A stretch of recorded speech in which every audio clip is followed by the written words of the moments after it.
The neighbor called at 3 a.m. Her voice trembled so much that Clara could barely make out the words. "Your dad is here on my porch, barefoot in his pajamas, crying. He says he can't find his way home." Clara rushed through the empty streets, her heart pounding in her chest like a desperate drum. When she arrived, she found her father sitting on the neighbor's steps, his feet white from the cold, his eyes lost like those of a scared child. He looked at her with that gaze she had learned to dread, empty, distant, as if searching for something he could never find again. "Mom," he said in a faint voice, "can you help me? I live nearby, but I can't remember where." And then, for the first time in his 72 years of life, Antonio didn't recognize his own daughter. The disease hadn't just stolen his memory, it had stolen his way back home, back to himself, back to everyone who loved him. The man who knew every street in the neighborhood was lost in his own life. But to understand this moment, we need to go back to the beginning. If you've ever cared for someone who forgot your name, leave A in the comments. Your story matters too. Antonio was always the man who knew everything. He knew every street in the neighborhood, every neighbor by name, every shortcut to get home. For 40 years, he worked as a mailman, walking the same streets every day, memorizing addresses, faces, stories. People joked that he was a human GPS. He never got lost. He always found his way. Clara grew up listening to her dad's stories about his walks. He'd come home late in the afternoon, his feet tired, but always with a new story to tell. Mrs. Maria, who was pregnant. Mr. João, who had painted his house blue, the new family that moved to the street above. The house smelled of coffee and homemade bread, and Antonio would sit in the kitchen chair, barefoot, recounting his day like someone sketching an emotional map of the neighborhood.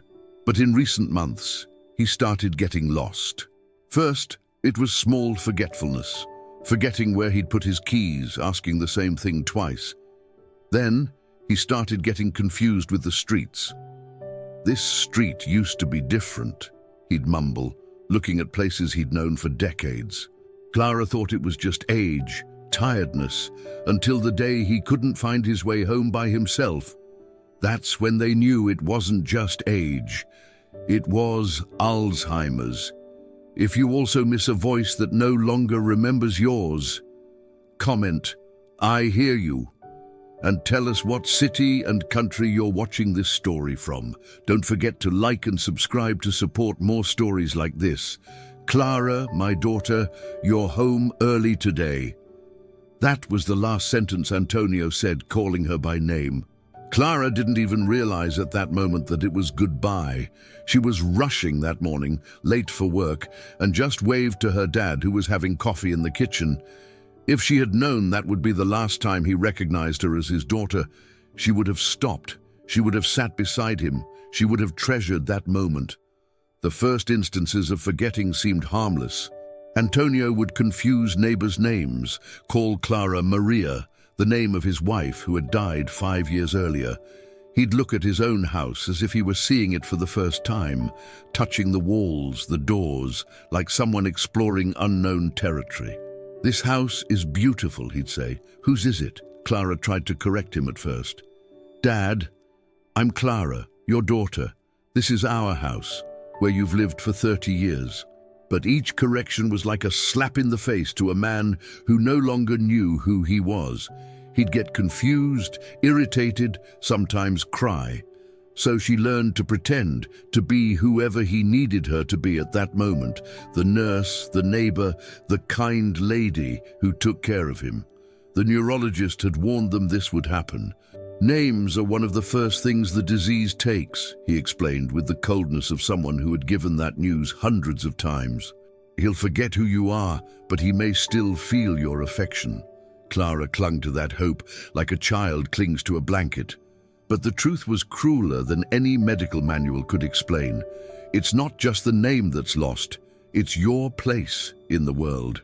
Antonio no longer knew he had a daughter. He didn't know someone loved him unconditionally. He didn't know he wasn't alone. He lived like a stranger in his own life, lost in a house that should have been a refuge, surrounded by people who were ghosts of a past he could no longer touch. The family still clung to denial. "He's faking it," Clara's sister insisted. "He remembers me when he wants to." But Clara knew it wasn't true. She saw in her father's eyes that silent despair of someone searching for something they'll never find again. He wasn't faking it.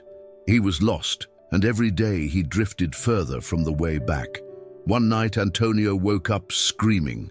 Clara ran to his room and found him standing, frightened, looking at her as if she were an intruder. "Who are you? What do you want in my house?" He wasn't being cruel. He was genuinely terrified. Clara tried to calm him, to explain who she was, but he didn't believe her. To him, she was a stranger who had invaded his home in the middle of the night. That dawn, Clara locked herself in the bathroom and cried until she had no more tears. It wasn't just the forgetting. It was the complete loss of a connection she was sure would last forever. She was losing her father every day, a piece at a time, like someone dying slowly in slow motion. The last time he recognized her was on a Sunday morning. Antonio was in the kitchen, looking out the window, when Clara walked in.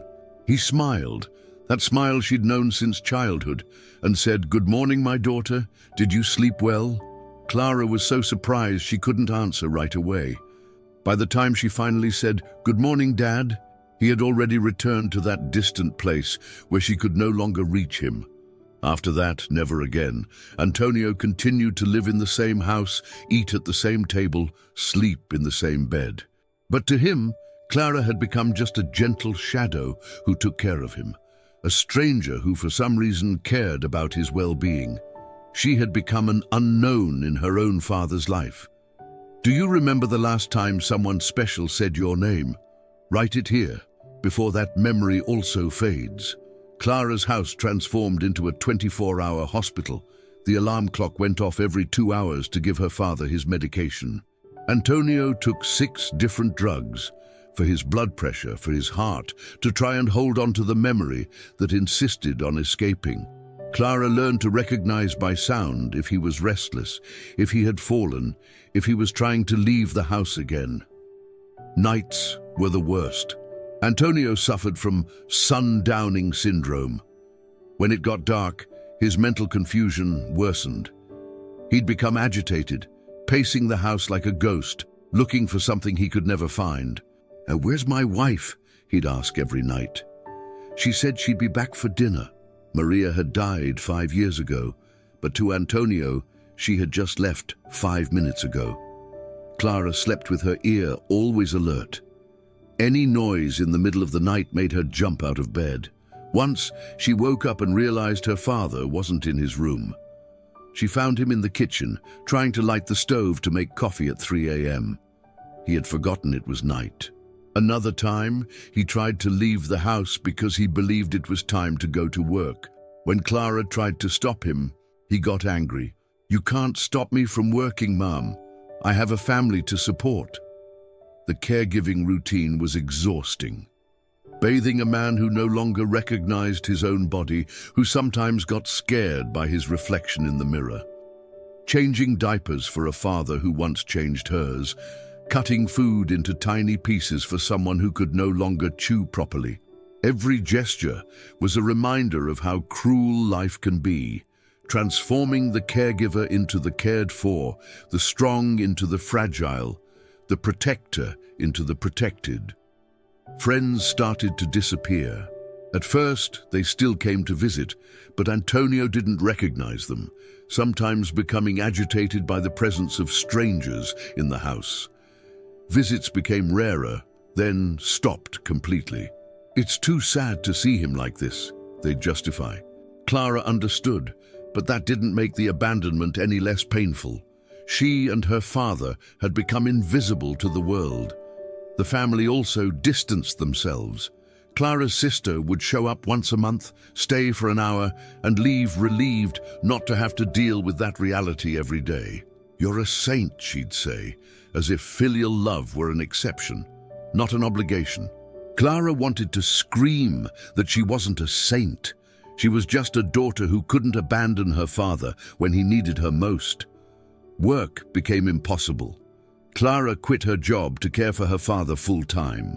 Financial resources dwindled, but there was no choice. Antonio couldn't be left alone for even 5 minutes. Once, she went out to buy bread and returned to find him outside barefoot, crying because he couldn't get into the house. He had forgotten how to open the door. The loneliness was the worst of all. Clara spent entire days talking only to her father, who responded with disjointed phrases or simply ignored her. She started talking to herself, talking to the television, answering questions no one had asked. She was losing her own sanity in the process of caring for someone who had lost her first. One morning, after 3 sleepless nights, Clara sat in the kitchen and cried. She didn't cry for the loss of her father. She cried for the loss of herself. She was no longer Clara, the daughter. She was no longer Clara, the woman who had dreams and plans. She was just a caregiver, a shadow that existed only to keep another human being alive and safe. "I'm disappearing too," she murmured in the silence of the early morning. And it was true. While caring for someone who no longer fully existed, she herself was fading away piece by piece, like a candle consuming itself to illuminate a path that would never lead home again. If you've spent entire nights awake for someone who didn't even know you were there, this part is for you. "She stole my money!" Antonio yelled at the neighbor, pointing at Clara with a trembling finger. "This woman broke into my house and stole everything." The neighbor looked at Clara suspiciously, as if it were truly possible for a daughter to steal from her own father. Clara tried to explain, but the words came out rushed, desperate. "I'm his daughter. He has Alzheimer's. He doesn't know what he's saying." The accusations started small. Antonio would say Clara ate his food, used his things without permission. Then it escalated. She was stealing his money, selling his belongings, keeping him prisoner in the house. To him, this woman who showed up every day was a schemer pretending to be caring to exploit him. The disease hadn't just stolen his memory, it had stolen his ability to trust the only person who truly loved him. Clara's family became divided. Her sister, who barely showed up, started questioning Clara's decisions. "Why did you sell Dad's car without telling me? Why did you move the furniture? Why is he always complaining about you?" Every question was a stab. Clara had sold the car because Antonio could no longer drive. He had gotten lost 3 times trying to go to the supermarket. She had moved the furniture to make the house safer, without dangerous corners. Neighbors started looking at Clara with suspicion. Antonio was charismatic, kind to strangers, and his accusations sounded convincing. "She won't let me leave the house," he'd tell anyone who would listen. "She treats me like a prisoner." Clara tried to explain that he couldn't go out alone because he'd get lost, but her explanations sounded like excuses from someone with something to hide. The situation worsened when Antonio started calling the police. "There's a woman in my house who won't leave," he'd say, genuinely scared. Clara arrived home from the supermarket to find 2 police officers at the door, questioning her presence in the house. She showed them documents, explained about the disease, but saw that doubt in their eyes. Is this woman really taking care of her father or taking advantage of him? A social worker appeared at the house without warning. Someone had made an anonymous complaint about possible elder abuse. Clara felt her world collapse. The woman examined the house, asked questions about medication, finances, the care routine. Antonio, who was especially confused that day, confirmed all suspicions. "She forces me to take medicine. She won't let me see my friends. She controls my money." Clara tried to explain that the medicine was necessary, that the friends were hallucinations, that she controlled the money to protect him from scams. But every explanation sounded like a justification from someone abusing a vulnerable elder. The social worker made it clear that she was observing the situation and that legal action could be taken if necessary. That night, Clara called her sister desperate. "I can't take it anymore," she cried. "I've dedicated my life to caring for him, and now they treat me like a criminal." Her sister, in a rare show of support, said, "You're doing the best you can. I know you love our dad." But Clara knew that when things got really tough, she would be alone. Guilt was the worst of all. Clara began to question herself. Was she really a good daughter? Was she doing the right things? Was it selfish to keep her father at home when he might be better off in a clinic? The doubt eroded her confidence, her certainty that love was enough to guide her. One morning, after an especially difficult night, Clara looked at her father and said, "Dad, I love you, but I can't take this anymore." Antonio looked at her with that empty gaze and replied, "I don't know you, Ma'am." "Why are you crying?" In that moment, Clara realized the cruel irony of the situation. She was being punished for loving someone too much who could no longer love her back. If you've ever been blamed just for loving too much, tell us in the comments. This space is safe for you. Clara made a decision she never imagined she would. She pulled back. She didn't abandon her father, but she stopped trying to be recognized by him. She hired a caregiver for the mornings and decided that, for a few hours a day, she would simply be a kind neighbor who stopped by to visit. Perhaps, without the pressure of being a daughter, she could simply be human.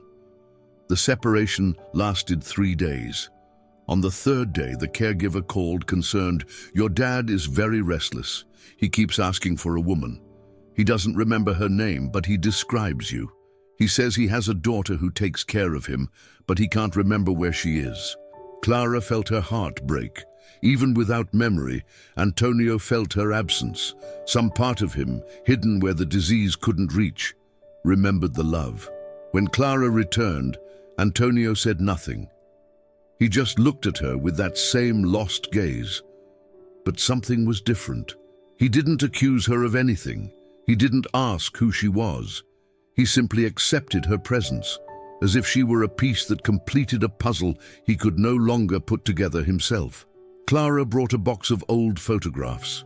Not to make her father remember, the doctors had said that was useless and cruel, but for herself, she needed to remember who he had been, who they had been together.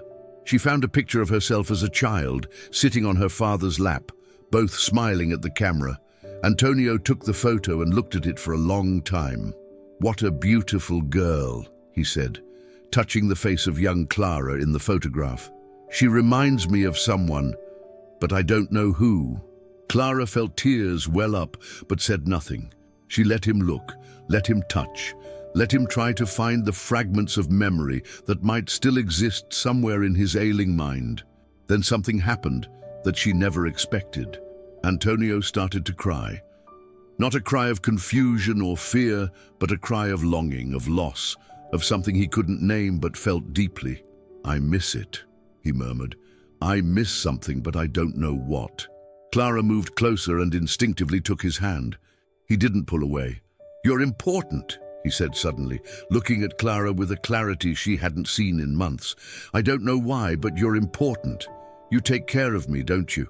Clara nodded, unable to speak. "I don't remember your name," he continued, "but I remember you're good to me. Is that what matters?" In that moment, Clara understood that recognition doesn't have to come with names. Antonio might not remember she was his daughter, but he felt she was special. He couldn't name the love, but he could feel it. The disease had stolen the words, but it hadn't stolen the essence of what they were to each other. They sat in silence, holding hands, looking at the photographs. Clara didn't try to explain who the people in the photos were. She just let her father feel what he could feel, and she realized that, even without memory, an invisible connection still existed between them. It wasn't the father-daughter relationship she knew, but it was something. "Thank you," Antonio said before falling asleep that night. "Thank you for taking care of me." Clara kissed his forehead, as she used to when she was a child, and whispered, "I'll always take care of you." He might not remember her name, but she would remember their love for both of them. From that day on, Clara stopped trying to be recognized and started simply being present. She discovered that love doesn't need names to exist. It just needs presence, care, someone who cares enough to stay, even when they're no longer remembered why they're there. Do you believe love can endure, even when memory disappears? Share this story with someone who still believes. Clara started writing. Not a regular diary, but a record of who her father had been before the disease stole his stories. She wrote about the mailman who knew all his neighbors by name, about the man who taught his grandchildren to ride bikes, about the husband who cared for his sick wife until her last day. She wrote so that someone, somewhere, would remember that Antonio existed fully. "My father's name is Antonio," she wrote on the first page. "He's 74, worked as a mailman for 40 years, and he's the kindest person I know. He's forgetting who he is, but I'm going to remember for both of us." Each page was an attempt to capture the essence of a man who was fading away, word by word, memory by memory. Clara wrote about her father's quirks, how he'd whistle while tending the garden, how he made coffee too strong and was proud of it, how he'd invent stories for his grandchildren to fall asleep to. She wrote about the smell of the house on Sundays, about the walks they took together, about the times he comforted her when she cried over good-for-nothing boyfriends. One day, while she was writing, Antonio approached. "What are you doing?" he asked, curious. Clara showed him the notebook. "I'm writing stories about a very special man." Antonio flipped through the pages, reading some excerpts. "This man seems interesting," he commented. "I'd like to meet him." Clara smiled through her tears. "You already know him. You are him." Antonio didn't fully understand, but he seemed to like the idea that someone was writing about him. "Can you write that I like strong coffee?" he asked. Clara laughed. "I've already written that 3 times. They spent the afternoon flipping through the notebook, with Clara reading the stories aloud. Antonio listened as if they were fairy tales from a life he didn't remember living.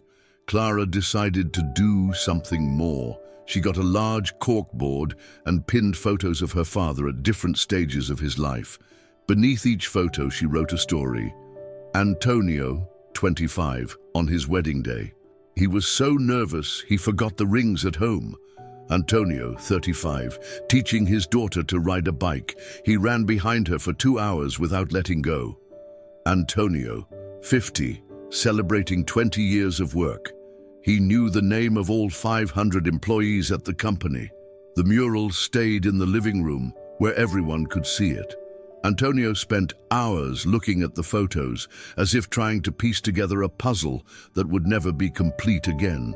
"This man had an interesting life," he would comment. "He seems to have been happy." Clara would agree. He was. He had people who loved him very much. Clara's sister visited the mural and cried. "I had forgotten half of these stories," she admitted. "Thank you for remembering." Clara realized that the project wasn't just to preserve her father's memory, it was to remind the whole family who they were before the disease divided and confused everything. Clara started telling the stories from the mural to her father every night. He listened carefully, sometimes smiling, sometimes asking details about that interesting man. One night, after hearing about the day he taught his daughter to ride a bike, Antonio said, "I think I would have wanted a daughter like that. She must have been very special to him." "She was," Clara replied, "and he was very special to her too." Antonio might not remember being a father, but Clara remembered being a daughter. He might not know he loved her, but she knew she was loved. The disease had stolen his memories, but it couldn't steal hers. And as long as she existed, the complete story of who they were together would continue to live on. On the last page of the notebook, Clara wrote, "Dad, you forgot me, but I will never forget you. I will remember your name, your laugh, the way you made me feel safe in the world. I will remember for both of us until the day I also forget. And then, I hope someone remembers me remembering you." If you're caring for someone who no longer knows you exist, share this story. In every city, there's an invisible caregiver, and their love deserves to be remembered. The notebook is still on the kitchen table, next to the cup of coffee Antonio didn't finish. Clara flips through the pages sometimes, rereading the stories she wrote about her father. He no longer remembers any of them, but they exist. They exist because someone cared enough not to let them be forgotten, along with the memory that's gone. In the photo next to the notebook, Antonio smiles at the camera, holding his small daughter on his lap. He no longer knows who the girl in the photo is, but Clara knows. She knows she is the daughter he loved, who he protected, who he taught to be strong. She knows that even without memory, that love still exists somewhere, maybe not in his mind, but in her heart. Memory can disappear, but sometimes love stays to remember who we are. He forgot who I was, but I never forgot who he was. Not every goodbye is spoken. Some happen slowly, in silence. Every single day,